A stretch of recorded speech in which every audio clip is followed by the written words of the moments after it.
This is Mrs. Collins, and today I'm going to read with you the project entry document for a custom MacBook cover design project.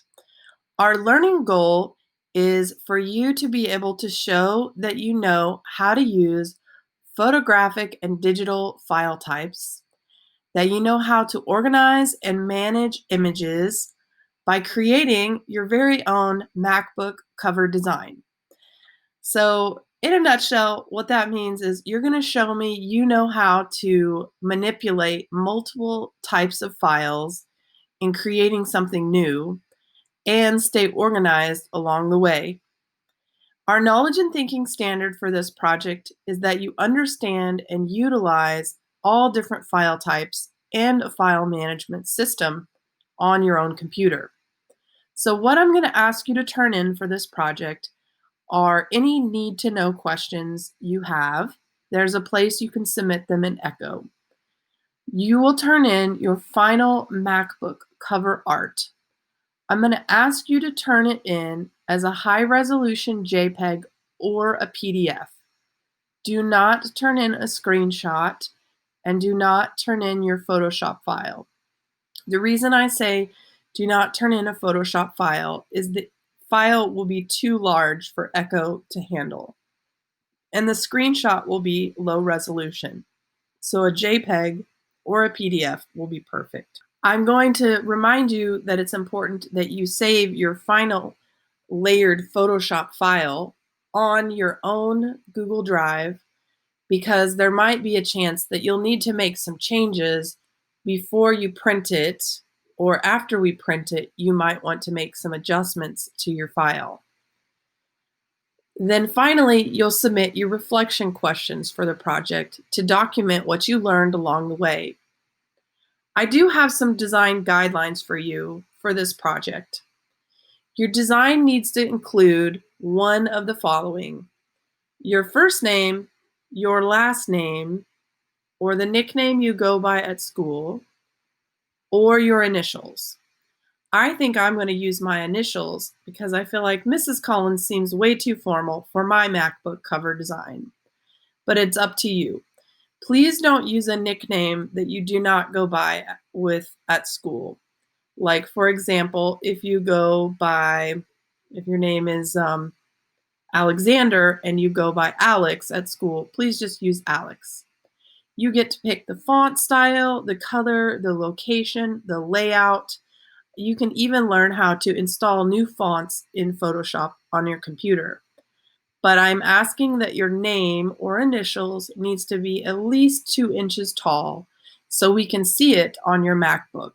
So make it at least 2 inches tall. Your design needs to include a photograph. I prefer it's a photograph with you without your mask on. You can use it as a photorealistic image, or it can be filtered or edited or even graphically enhanced. It should be a close-up shot of you so we can really see you. Your design should predominantly be of photographs, please. Since this is photography, I would love for you to get more familiar with using different types of photographs. So we previously just finished a actual physical printed photo collage. And what we're doing now is we're kind of making a digital photo collage. Yes, you can incorporate illustrations and graphics and logos too. It doesn't have to just be photos, but predominantly work some photos in. Preferably the photos are pictures that you have taken. It would be awesome if you would include at least one positive adjective that describes you in your design. If you need help deciding on what this adjective could be, please let me know. The adjective can be any size of font or style and anywhere in your design. Please fill up the design space. You think of all of it from the very top to the bottom and side to side.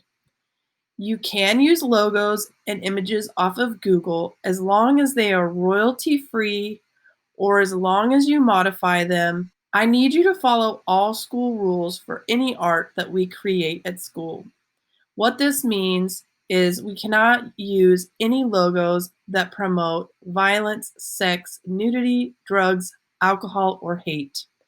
Please keep your design positive and reflect about you and your creativity. So, some tips and options for your design. I really would prefer that you use Photoshop because it's one tool we're trying to get better at learning this year. I believe all of your Adobe accounts are active, but if you're having trouble with your Creative Cloud, please let me know. Other options for design include Adobe Spark, Adobe Illustrator, or Adobe InDesign. You can use them as well. If you need some additional helpful tools as a backup plan, if your Adobe account is not working, Canva or BeFunky Photo app is good to use too. If you have another idea on what software you would like to use, please talk to me and we will figure it out together.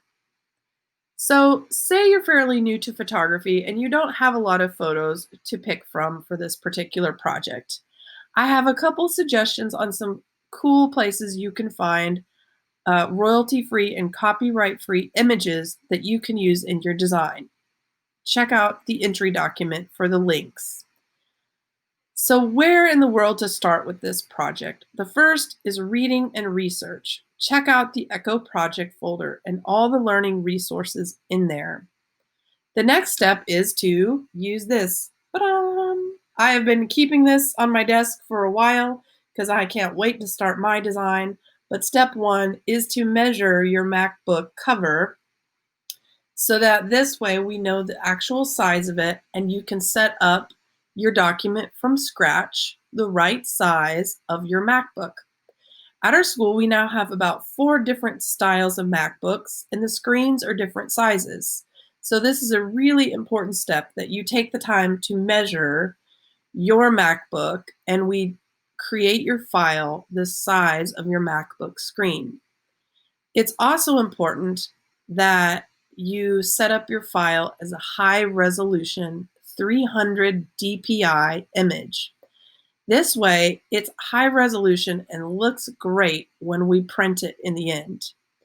Anyway, you can read the rest of the steps of where to start and check out the learning resources in the project entry document. I cannot wait to see what you come up with.